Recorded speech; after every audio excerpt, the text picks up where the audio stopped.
Halo Sobat Investigasi, selamat datang di channel MN Files. Masih berhubungan dengan nuansa Natal, kali ini MN Files akan membahas sebuah kasus misterius yang terjadi di sebuah keluarga imigran asal Italia, di mana kasus tersebut terjadi di tanggal 24 Desember tahun 1945. Seperti apa kasusnya? Mari kita buka filenya berikut ini. Di tahun 1945, seperti kebanyakan orang di Amerika saat malam Natal datang, keluarga imigran asal Italia ini turut serta menyambut Natal dengan gembira. Mereka adalah keluarga Soder yang berjumlah 12 orang, diantaranya sang ayah bernama George Soder, sang ibu yaitu Jenny Soder, beserta 10 anak mereka yaitu Joe yang bertugas di militer, kemudian John, Marion, George Junior, Maurice, Martha, Louis, Jenny, Betty, dan Sylvia. George Soder adalah seorang imigran asal Italia yang merantau ke Amerika dan kemudian bertemu seorang putri penjaga toko dan keturunan Italia, yaitu Jenny. Setelah menikah, mereka memutuskan tinggal di Fayetteville, tempat di mana banyak imigran Italia tinggal. George bekerja sebagai pebisnis batu bara dengan dibantu kedua putranya yaitu John dan George Junior. Sedangkan Marion bekerja di sebuah swalayan di pusat kota Fayetteville. Pada malam Natal, tepatnya tanggal 24 Desember tahun 1945, Marion yang usai pulang bekerja membawakan hadiah Natal berupa mainan untuk Martha, Jenny, dan Betty. Karena sangat senang mendapatkan hadiah, mereka meminta sang ibu untuk mengizinkan mereka tidur lebih larut. Sedangkan Maurice dan Louis dimintai oleh ibunya untuk memasukkan sapi ke kandang dan memberi makan ayam sebelum berangkat tidur. Lalu John dan George Junior sudah tertidur karena lelah seharian membantu ayahnya bekerja. Setelah mengunci seluruh rumah, Jenny menggendong Sylvia dan naik ke lantai atas untuk tidur. Pukul 12:30 dini hari, tiba-tiba telepon di meja kerja George berdering. Jenny kemudian terbangun dan turun ke lantai bawah untuk mengangkat telepon. Namun panggilan tersebut hanyalah panggilan salah sambung. Si wanita penelepon menanyakan nama yang tak dikenal. Usai Jenny menjawab tidak ada orang yang bernama seperti yang disebutkan, si penelepon malah tertawa. Jenny kemudian menutup teleponnya. Saat tengah kembali ke kamarnya, Jenny melihat Marion sedang tidur di sofa ruang keluarga dengan lampu menyala dan gorden yang belum menutup. Jenny berpikir mungkin anak-anak lainnya sudah tertidur di kamar mereka di lantai atas. Pada pukul 1 dini hari, Jenny kembali terbangun dari tidurnya karena mendengar suara ledakan dari atap rumah. Namun karena Jenny mengantuk, ia mengabaikan suara itu dan kembali tidur. Setengah jam kemudian, Jenny mencium bau asap dan sadar rumahnya terbakar. Asap berasal dari ruang kerja George. Jenny segera membangunkan suaminya dan meminta Marion menggendong Sylvia. Segera mereka lalu meminta bantuan pada tetangga. George dan dua putra laki-lakinya yang tertua berusaha kembali ke dalam rumah untuk menyelamatkan kelima anak yang tertinggal. Mereka mengira kelima anak masih tertidur di lantai atas. Namun yang terjadi, api berhasil melalap hingga lantai atas rumah George. Marion mencoba menghubungi petugas damkar setempat, namun gagal. Tetangga kemudian memutuskan berangkat ke kantor damkar. Sayangnya, mereka mendapati hanya ada beberapa petugas yang berjaga di kantor. Menurut kepala petugas damkar, yaitu F.J. Morris, sebagian petugas telah diberangkatkan bertugas di Perang Dunia. Sedangkan sisanya pulang kampung untuk merayakan Natal. George dan kedua putranya masih berusaha mencari cara untuk masuk ke dalam rumah. George kemudian memanjat tembok di sebelah rumah dan memecahkan kaca jendela. Namun, ia tak menemukan siapapun. George kemudian berusaha menerobos rumah dengan truk, namun truk tidak dapat berfungsi.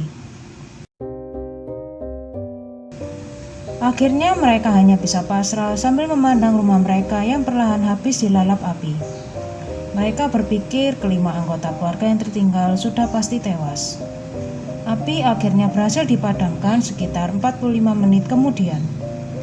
Keesokan harinya, sekitar pukul 10 pagi, petugas damkar mulai bekerja mencari para korban.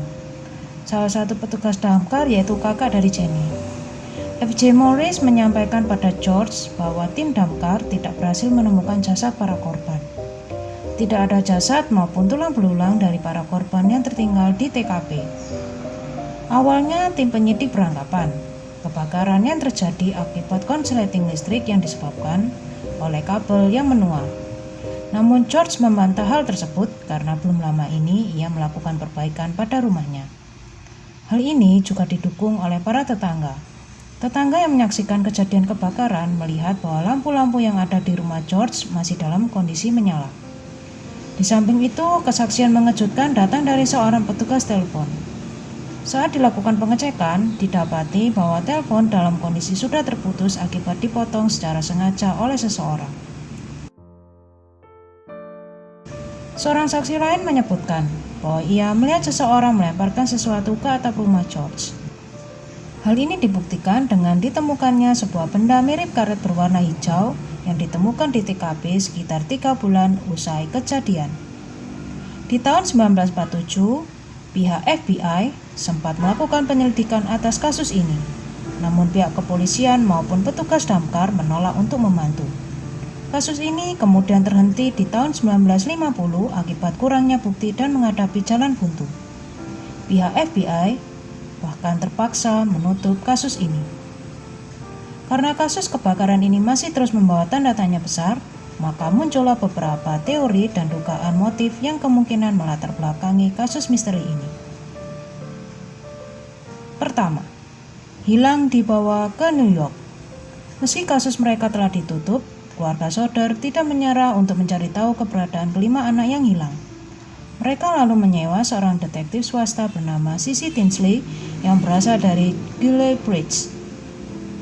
Menurut Tinsley, kelima anak ini bukan tewas saat kebakaran, namun telah diculik sebelum kebakaran terjadi. Berbekal pernyataan Tinsley tersebut, keluarga Soder memutuskan mengadakan sayembara bernilai $10.000 melalui papan billboard. Namun tidak ada petunjuk apapun yang bisa mereka peroleh. Hingga kemudian beberapa tahun setelahnya, George melihat foto para siswa yang bersekolah di New York dan salah satunya nampak mirip dengan putrinya. George kemudian mencari tahu alamat siswi tersebut, namun si orang tua menolak menemuinya. Kedua, petugas asuransi sebagai terduga. Beberapa bulan sebelum peristiwa kebakaran terjadi pada keluarga Soder, ada seorang petugas asuransi yang datang ke Fayetteville. Namun tak seorang pun yang berminat dengan asuransi yang ditawarkannya. Dugaan Tinsley, petugas asuransi tersebut yang telah melakukan pembakaran, sebab petugas tersebut sempat mengancam pada beberapa warga di sana bahwa akan membakar dan menghancurkan kehidupan warga Fayetteville. Sayangnya, Tinsley tidak berhasil menemukan siapa petugas asuransi yang dimaksud tersebut.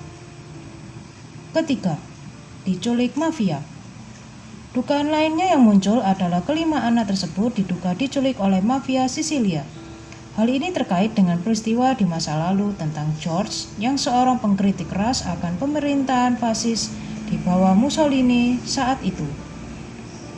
George adalah seorang pengusaha batu bara yang berada di bawah tekanan mafia. Namun anehnya, jika benar para mafia menculik kelima anak mereka, mengapa tak ada satupun anggota mafia menghubungi mereka? Tak pernah ada yang mengetahui secara pasti mengapa George memutuskan pindah dari Italia menuju ke Amerika. Apakah memang benar-benar hanya sekedar merantau, atau adanya dugaan bisnis ilegal yang tengah dijalankan?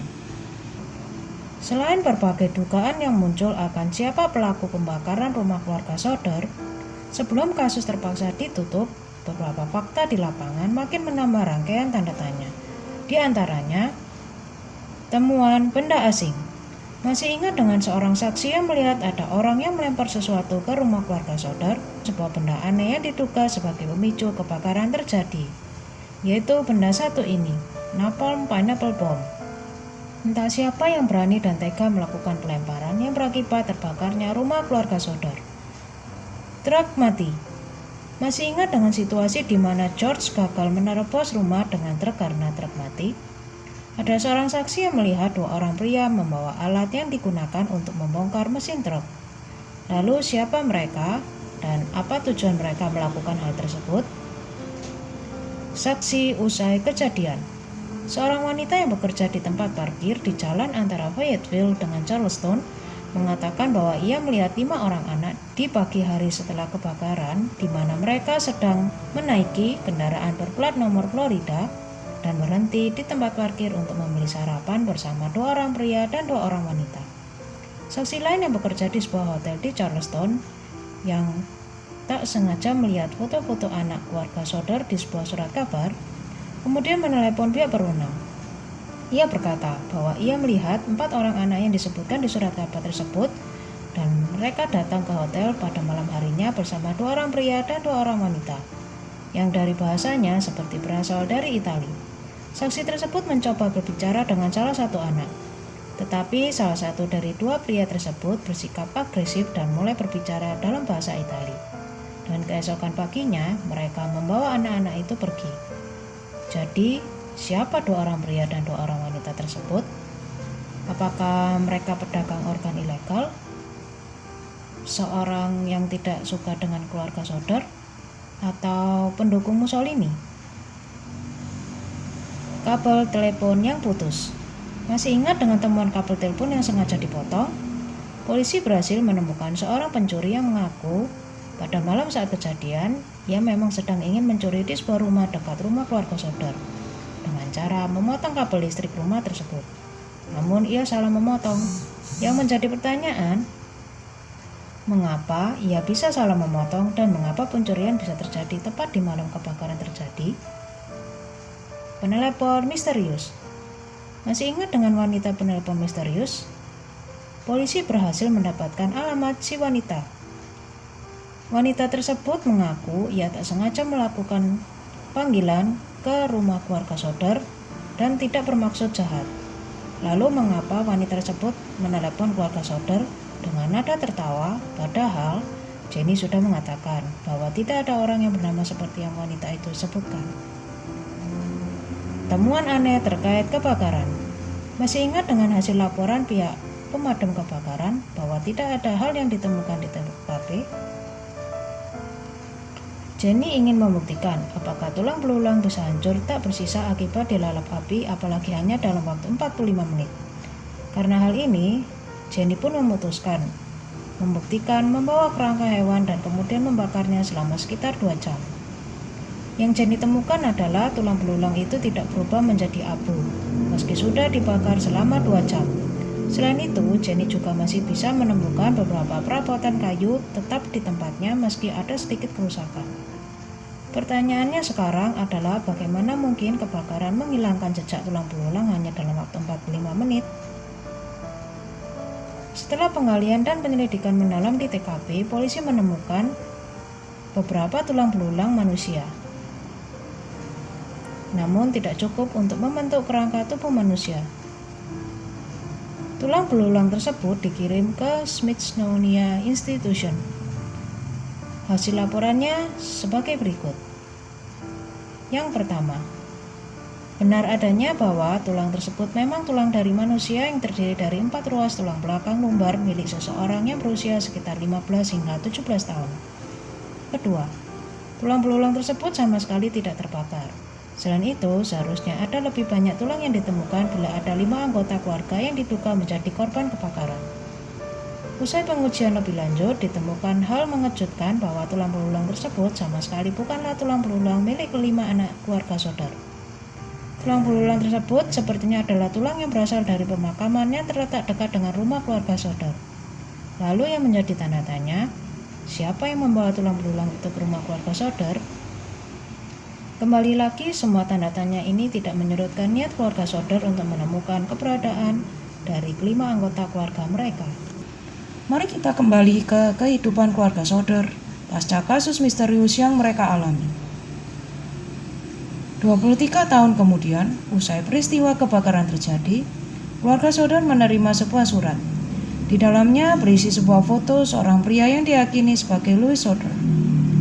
Di belakang foto tersebut tertulis, Louis Soder, I love brother Frankie, Lil Boys A90132 or A90135. Tidak tercantum pada surat tersebut baik alamat maupun keterangan lain dari si pengirim. Angka 90132 merujuk pada kode pos kota Palermo, Sisilia. Muncul dugaan bahwa pengirimnya berasal dari daerah Kentucky. Keluarga Soder kemudian memutuskan menyewa seorang detektif swasta untuk mencari tahu si pengirim. Namun yang terjadi usai pergi menuju ke daerah Kentucky, tidak pernah ada kabar lagi dari si detektif. Hingga George dan Jenny yang meninggal, tidak ada petunjuk yang berhasil mereka peroleh. Sebelum keduanya meninggal, mereka masih yakin dan berharap bahwa suatu hari nanti kelima anak mereka dapat ditemukan.